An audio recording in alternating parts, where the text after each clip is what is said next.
Hello students, now we are going to start the second unit of your English reader book, that is Compassionate Souls. First of all, we will understand this phrase, what is compassionate souls. So students, compassionate souls are referred to those persons who have a strong feeling of sympathy for people who are suffering and desire to help them. It means what? Means compassionate souls refer to those types of persons, उन persons को refer करता है जिनके मन में sympathy होती है। किन लोगों के लिए? जैसे उन लोगों के लिए जो सफ़र कर रहे हैं, और जो कंपैशनेट सोल्स जो होते हैं वो जो लोग सफ़र कर रहे हैं उनकी मदद करना चाहते हैं।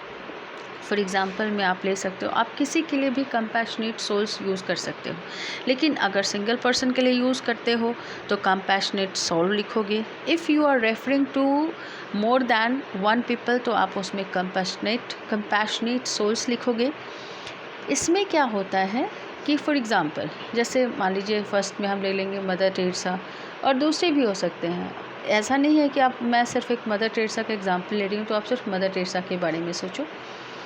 कोई भी पर्सन जो दूसरे को प्रॉब्लम में देखकर उसके लिए सिंपैथी फील करता है, और सिर्फ सिंपैथी ही नहीं फील करता है, अगर वो पर्सन सफ़रर की मदद भी करना चाहता है तो उसको बोलते हैं कंपैशनेट सोल यानी पर्सन। ओके, तो in this lessons obviously heading से ही आपको पता चल रहा होगा, in this lesson in this unit we are going to just study और read about all those persons who felt sympathy for the people, not felt sympathy, सिर्फ sympathy feel ही नहीं किया, बल्कि they have a strong desire to help the people who were suffering and they help the people. Okay, so just let's start from some headings of newspaper. Introduction में देखिए, the first introduction, read the following news headlines. जो नीचे headlines दिया हुआ है उसको देखिए। 17-year-old Bablu teaches other poor kids like himself. ये हेडलाइन है, न्यूज़पेपर में आया था कि एक there is a boy whose name is Bablu and his age is 17 years old. He started to teach other poor kids who were of the same age that was of Bablu. Next में है next headlines, 90,000 Indians volunteered यानी आपको कोई force नहीं कर रहा, आप अपने मर्जी से। तो 90,000 Indian volunteers for the Teach India program launched by the Times of India.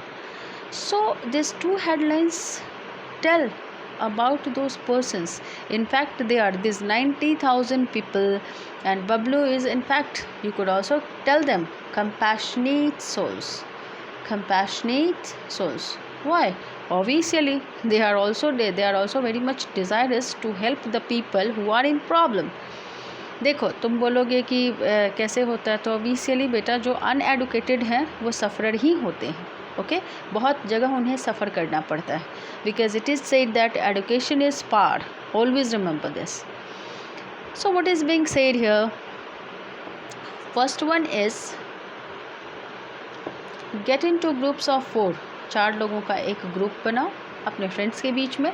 Discuss how valuable, और उसके बाद आप डिस्कस करो कि इन दोनों का जो भी काम है, जैसे बबलू का काम है एंड ये 90,000 जो इंडियंस ने खुद अपनी मर्ज़ी से पढ़ाने के लिए ज्वाइन किया है ग्रुप को, तो how valuable the work of Bablu and Teach India volunteers is for the society. So we can imagine so many people, when so many people will educate the Indians, obviously it will provide us an educated society. Okay, next में क्या है? Look for a few more stories about ordinary people doing extraordinary work for the society and discuss these things in class. Next one is being said that look for a few more stories. कुछ और कहानियों को देखो जो ordinary people के बारे में, मतलब they are ordinary people, they are like us, but what did they do?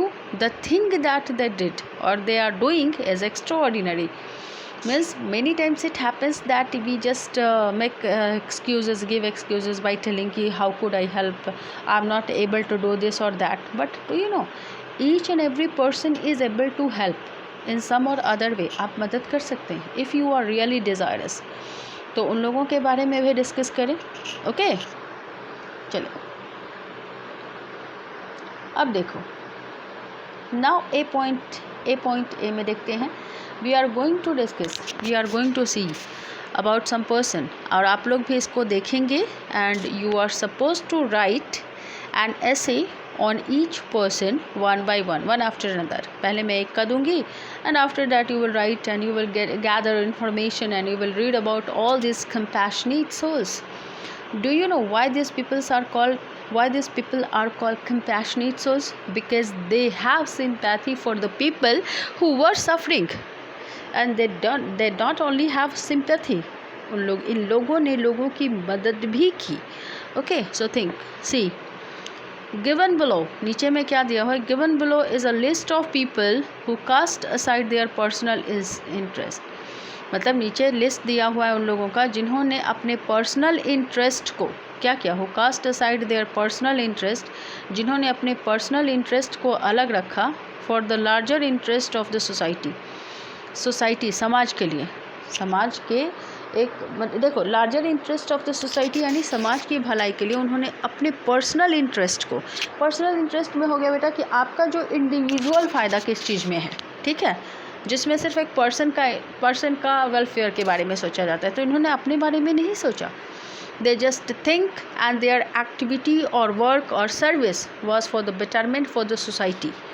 तो हम लोग पढ़ेंगे, write the area in which they worked और are working, and you have to mention the area, किस किस फील्ड में इन लोगों ने काम किया. First one, the very first is you have to tell about Baba Amte. Next one is, first one is Baba Amte, Medha Patekar, Anna Hazare, Dr. Binayak Sen, Mother Teresa. And I'm not forcing you that you are forced to write only about these people. Agar if you know about any other ordinary person who is doing something extraordinary, you could write about that person also. And these days there are so many news regarding ordinary person who are helping out beyond their limits. ठीक है ना? See. So you have to write this. And students, one more thing I would like to say, that you will do this exercise in your notebook. You are not supposed to do in your book. Okay, so it must be clear, your handwriting must be neat and clean. ये video over करती हूँ. Next video में we are going to study about Mahatma Hansraj. Okay.